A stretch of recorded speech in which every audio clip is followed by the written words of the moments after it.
ভাবি সর্বনাশ হয়ে গেছে ভাবি। ভাবি সবুজ স্যার আর নাই ভাবি, সবুজ স্যার মারা গেছে ভাবি।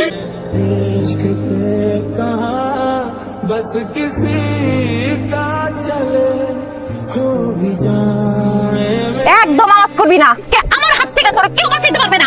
তুমি, আমি তোমার বয়ফ্রেন্ড, আমি তো ছিনতাইকারী চোর না। তুমি আমাকে পেছন থেকে গলা চেপে ধরছো কেন? গলা চেপে ধরছি তোরে মাইরা ফেলার জন্য। তুমি আমাকে মারবা কেন? আমি কি করছি? কি করছিস সে সেটা জানে না। কালকে সারাদিন আমার সাথে দেখা করে নাই, তুই আমাকে একটা ফোন দেয় নাই, দুইটা মেসেজ দিছে, আমার মেসেজের রিপ্লাই দেয় নাই। কারণটা কি বলো তো?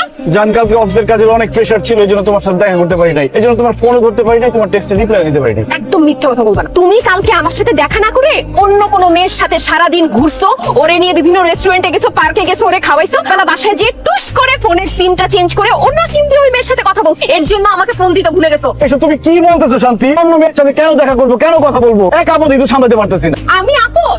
ইসরে, যখন সিঙ্গেল ছিলাম, কিন্তু তোমার সাথে প্রেম করার পর তুমি আমারে এত প্যারা দিছো, শান্তি আসা তো দূরের কথা, আমার জীবনে যতটুকু শান্তি ছিল সেইটুকু শেষ হয়ে গেছে। উঠতে সন্দেহ, বসতে সন্দেহ, খাইতে সন্দেহ, সিঙ্গেল লাইফেও শান্তি নাই, প্রেম করলাম তাতেও শান্তি নাই। কোথায় গেলে শান্তি পাই? আমি একটু শান্তি চাই। তুমি যেহেতু জীবনে শান্তি চাও, আমাকে বিয়ে করে ফেলো। তোমাকে বিয়ে করলে শান্তি পাবো? কারণ বিয়ের পর তুমি আমার সামনে থাকবা, আমি তোমার সামনে থাকবো, সন্দেহ করার তো প্রশ্নই উঠে না। তোমার জন্য নিজ হাতে রান্না করব, রাতে তোমার মাথায় হাত বুলিয়ে তোমাকে ঘুম পাড়ায় দিব, বিয়ের 1 বছর পর একটা বাচ্চা নিয়ে নিব। জীবনে শান্তি আর শান্তি। বিয়ে করলে তো সব শান্তি, কিন্তু বিয়ে করলাম না কেন? আচ্ছা ঠিক আছে, আজকে আব্বা আমার সাথে কথা বলবো, বিয়ের দিন তারিখ ঠিক করে ফেলবো।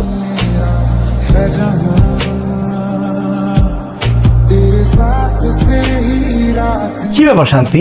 বাসর ঘরে নতুন বউ খাটে বসে থাকবে ঘুমটা দিয়ে, জামাই এসে ঘুমটা ডাকতে করে সরাবে, তুমি খাটে না বসে এখানে দাঁড়ায় আছো কেন? দাঁড়া থাকবো না তো কি করবো? এই বাসর ঘর সাজানো আমার একদম পছন্দ হয় নাই। কোন এটা বাসর ঘরের জাতের মধ্যে পড়ে? কোন গাধার বাচ্চা এই বাসর ঘর সাজাইছে? গাধা না বৌমা, বাসর ঘরটা আমি সাজাইছি বৌমা।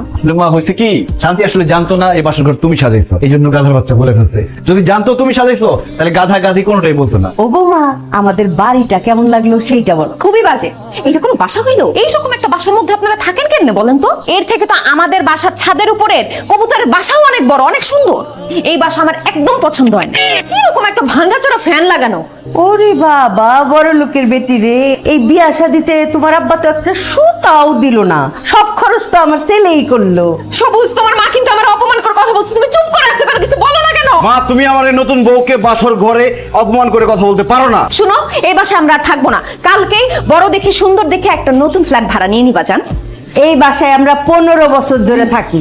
সবুজ ছোট থেকে বড় হয়েছে, তোমার যদি আমার ছেলের সাথে সংসার করতে হয়, এই বাড়িতেই তোমাকে থাকতে হবে। আল্লাহ রে, শান্তির জন্য বিয়ে করছিলাম, বাসর ঘরে শান্তি নাই। আম্মা, তোমরা একটু যাও, শান্তি মতো ঘুমাও, আমাদেরকেও শান্তি মতো ঘুমাইতে দাও।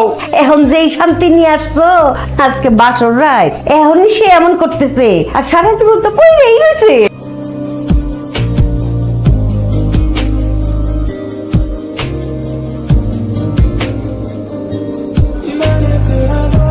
টেবিলে নাস্তা নাই কেন?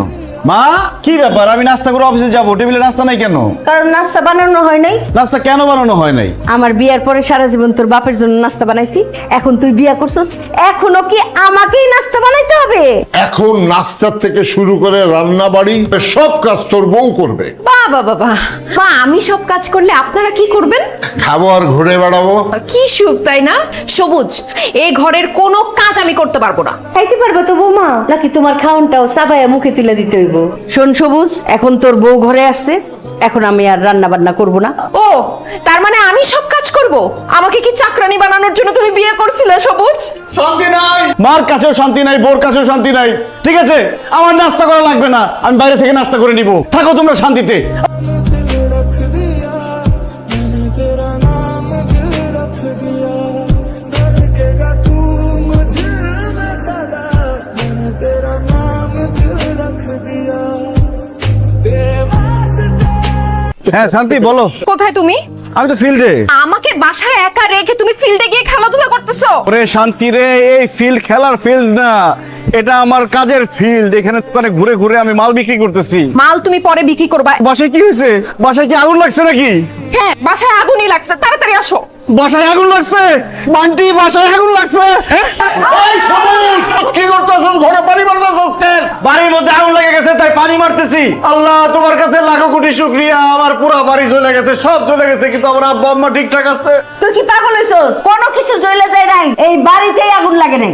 আমার বউ শান্তি ফোন দিয়ে আমারে বলছে পুরো বাড়িতে আগুন লেগে গেছে। বাসার সবকিছু ঠিকঠাক আছে, আমিও ঠিক আছি, কিন্তু আগুন এখনো নিভে নাই, আগুন এখনো জ্বলতেছে। তাহলে আগুন লাগছে কোথায়? আগুন লাগছে আমার মনে যে আগুন জ্বলতেছে, সে আগুনে জ্বলে আমাকে শেষ হয়ে যেতে দাও। এতক্ষণে আমি বুঝছি কোথাও তো আগুন লাগে নাই। আমি সকাল থেকে কিছু খাইনি, এমন খিদা লাগছে। একটা পিৎজা অর্ডার দিছি, সেই পিৎজাটাও পুরাটা তারা খায় ফেলছে। আমার পিৎজা তোমার বাবা মা কেন খাইলো সেটার আমি বিচার চাই। আম্মা, তোমরা আমার বউর পিৎজা খাইছো কেন? তোর বউ আমার হাত থেকে কেন টাকা নেবে? শান্তি, তুমি আব্বার কাছ থেকে টাকা নিছো কেন? আমার কাছে টাকা ছিল না, সেজন্য টাকা নিছি। আমগো পিজা লাগছিল, এই জন্য আমরা পিজা খাইছি। পুরো পিৎজাটা গপ করে খেলছো, তোমার বৌমার জন্য কি একটু মায়া লাগলো না? ওই বলদ, তুই যে সকালবেলা না খায় অফিসে গেছিলি, তোর লিগা কি তোর বউয়ের কোনো মায়া লাগছিল?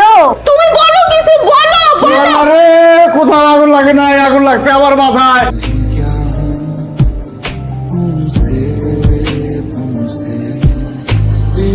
জান পাখি, তোমাদের গ্রামের বাড়ি জানি কোথায়? গ্রামে মনে হয় তোমাদের বাড়ি ঘর নাই। কি বলে, শুধু বাড়ি ঘর?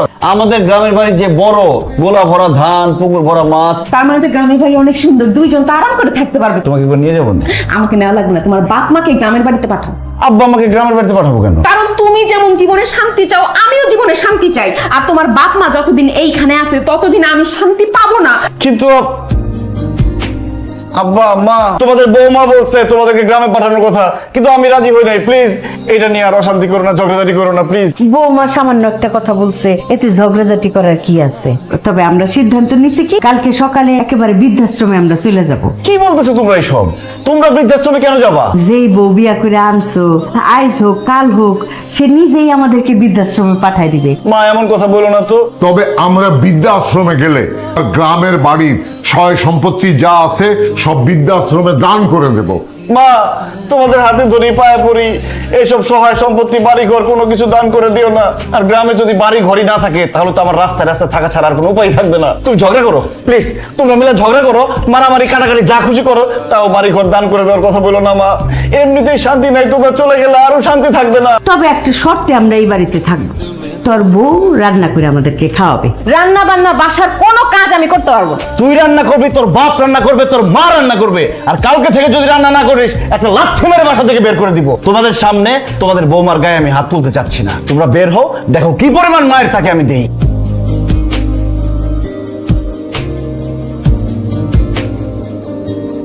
मैंने तेरा नाम दिल रख दिया, मैंने तेरा नाम স্যার, রিক্সা চালানি কষ্ট এলেও একটা মজা আছে, মানে টাকাটা নগদ পাওয়া যায় স্যার। একদম ঠিক বলেছো বান্টি। এই মামা যাবেন?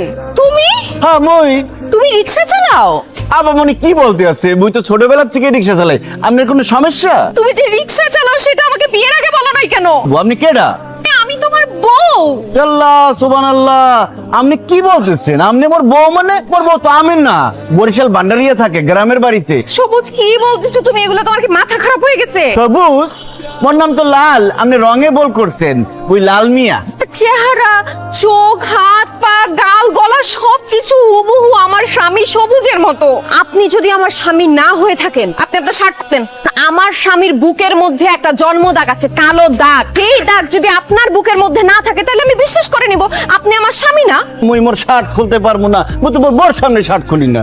তুই খুলবি, তোর বাপ শার্ট খুলবো। এই না হাত ধরতো না दिया, तेरे वास्ते कभी मेरा ये प्यार ना होगा तो मैंने तेरा नाम दिल रख दिया, मैंने तेरा শান্তি, আমি তোমাকে একটা কথা বলতে চাই।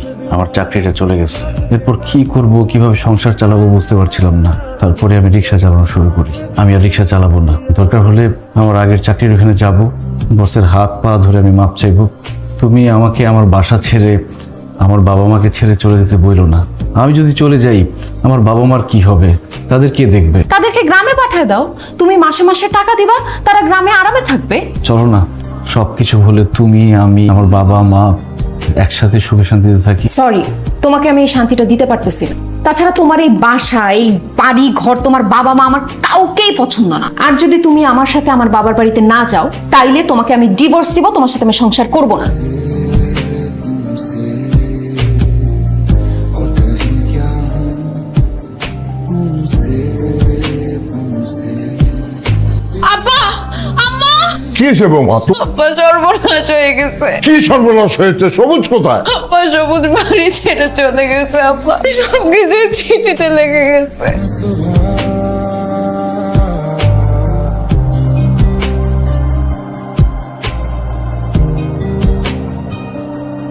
ভাবি সর্বনাশ হয়ে গেছে ভাবি, সবুজ স্যার আর নাই ভাবি, সবুজ স্যার মারা গেছে ভাবি। না না, তুমি মিথ্যা কথা কইতাছো। আমি সত্যি কথা কইতেছি, সবুজ স্যার বাসা থেকে রাগ করে বের হয়ে যাওয়ার পর রাস্তাঘাটে ফুটপাতে শুয়ে থাকতো, কেউ কিছু দিলে খাইতো, না দিলে না খাইয়ে রাস্তাঘাটের মধ্যে দিন কাটাই দিত। আজকে সকালবেলা সবুজ স্যার আনমনে হয়ে রেল লাইন দিয়ে হাঁটতেছিল, হঠাৎ করে একটা ট্রেন আইসা সবুজ স্যারের উপর দিয়ে চলে যায়। সবুজ স্যার দেহটারে ছিন্ন বিচ্ছিন্ন করে ফেলায়, সবুজ স্যার এখানে মারা যায়। मैंने तेरा नाम दिल रख दिया, मैंने तेरा नाम दिल रख दिया। হ্যালো এভরিওয়ান, আসসালামু আলাইকুম। কি অবস্থা সবার, কেমন আছেন সবাই? আশা করি অনেক অনেক ভালো আছেন। তো আজকের ড্রামাটার নাম ছিল শান্তি নাই। তো এই শান্তি নাই নাটকটা নিয়ে মানে অনেক দিন ধরে কথাবার্তা হচ্ছিল। দেন নীল আলমগীর ভাই তার পেজে, তার ফেসবুক আইডিতে মানে অনেক পোস্ট করছে যে আসতে যাচ্ছে, আসবে আসবে। তো অবশেষে চলে আসছে। গতকালকে নাটকটা রিলিজ দিছে। এখন পর্যন্ত নাটকের ভিউজ হচ্ছে আপনার, এখন আমি সকালে রিভিউ দিচ্ছি আর কি। তো এখন পর্যন্ত নাটকের টোটাল ভিউজ হচ্ছে 1.9 মিলিয়ন, ঠিক আছে। আর 6 ঘন্টায় আপনার ভিউ হয় 1 মিলিয়ন, মানে ট্রেনিংয়ে কিন্তু বর্তমান আছে আর কি। তো এইখানে এই নাটকের ডিরেক্টর ছিলেন আপনার মহিন খান স্যার। তো মহিন খান স্যার কিন্তু ইদানিং ভালো ভালো কাজ উপহার দিচ্ছে, অ্যামেজিং, অস্থির।